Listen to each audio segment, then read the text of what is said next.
Neville Goddard is one of the most fascinating spiritual teachers of the 20th century.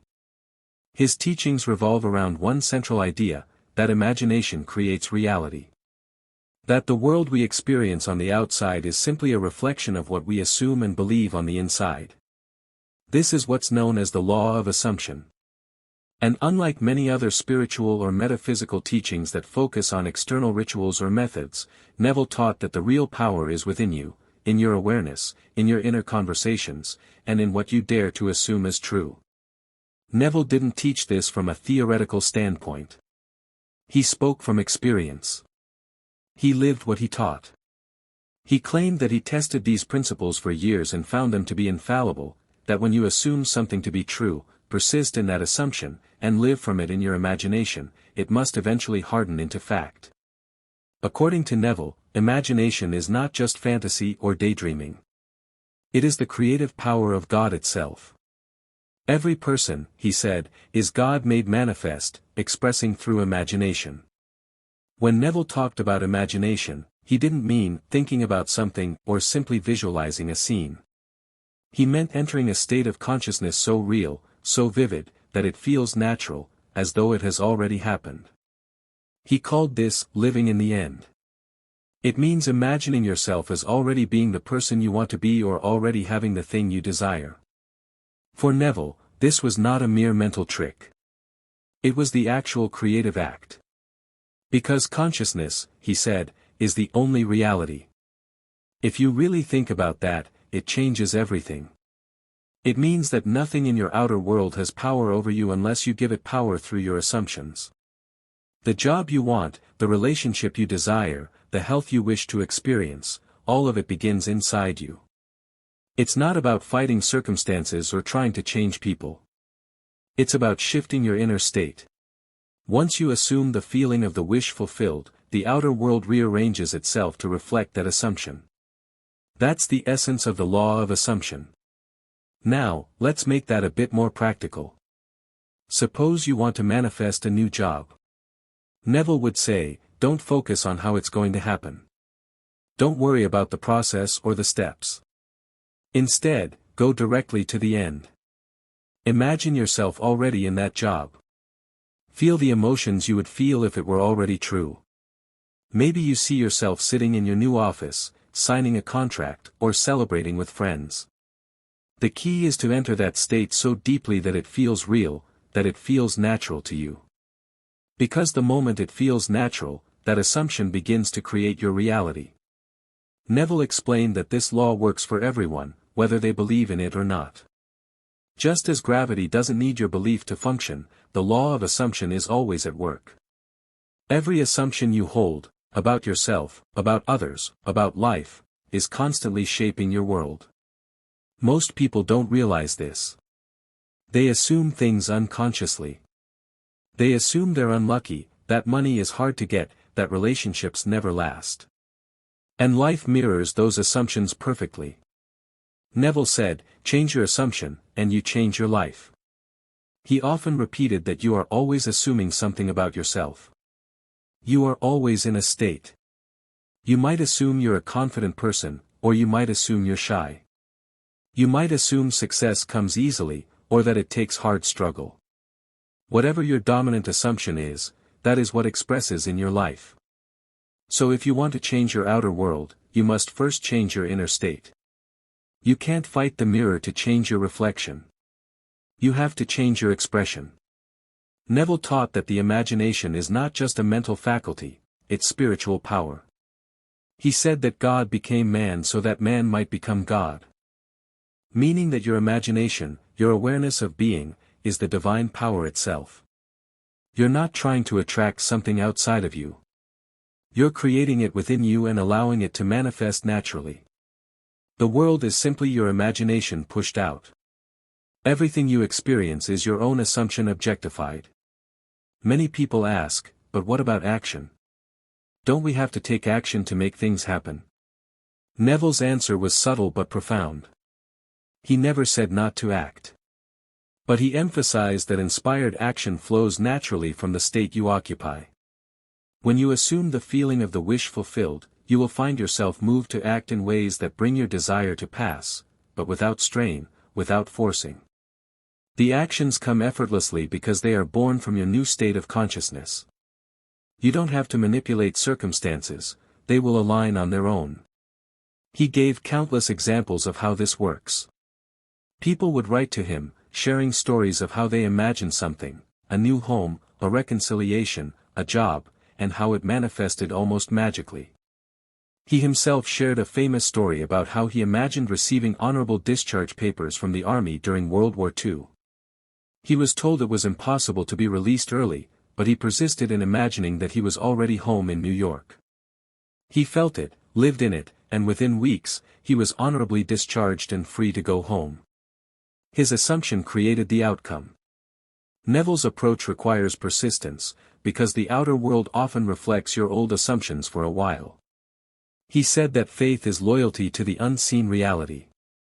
You must remain faithful to your inner vision even when the outer world seems unchanged. That's the true test, to persist in the assumption that your desire is already fulfilled, no matter what appearances say. Eventually, the outer world catches up. What you feel deeply real inside must take form outside. Another core part of Neville's teaching is the power of inner conversations.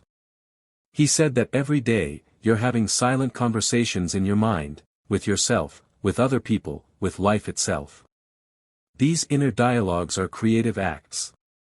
If you constantly argue, complain, or imagine negative outcomes, you are planting seeds for those experiences. But if you begin to have loving, empowering inner conversations, you'll see your world reflect those as well. The voice in your head is not meaningless, it is the script of your reality. Neville also emphasized that imagination works best in a relaxed, drowsy state, what he called the state akin to sleep. That's the state you enter just before falling asleep, when your mind is calm and receptive. In that state, the subconscious mind accepts your assumption more easily. He encouraged people to visualize or feel their desired reality as if it were happening right now, and then drift off to sleep in that feeling. Because the subconscious mind never argues, it simply accepts what you feel as true. That's how the seeds of your new reality are planted. What's so powerful about Neville's philosophy is how empowering it is. It removes all excuses and puts the creative power back into your hands. You are not a victim of circumstances. You are the operant power. Life is not happening to you, it is responding to you. Your beliefs, your emotions, and your assumptions are constantly shaping your experience. When you understand that, you stop blaming the world and start transforming it from within. Of course, this doesn't mean ignoring challenges or pretending things are perfect. Neville wasn't about denial. He was about direction. He said, instead of focusing on what's wrong, direct your imagination toward what you desire. Don't dwell on the facts you dislike, dwell on the feeling of your wish fulfilled.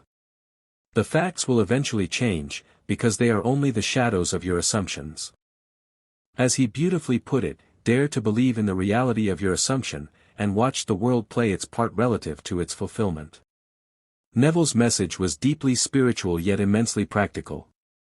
He wasn't talking about worshipping a distant god or following a set of rituals. He was saying that you are the divine creator of your own life, that your imagination is the creative power of God expressing through you. The law of assumption is not about forcing things to happen. It's about being so deeply convinced that your desire is already real that the world has no choice but to reflect that belief back to you. It's fascinating that Neville's teachings are even more relevant today. In a world filled with anxiety, distraction, and comparison, he reminds us to come back to our imagination, to focus not on what is, but on what can be.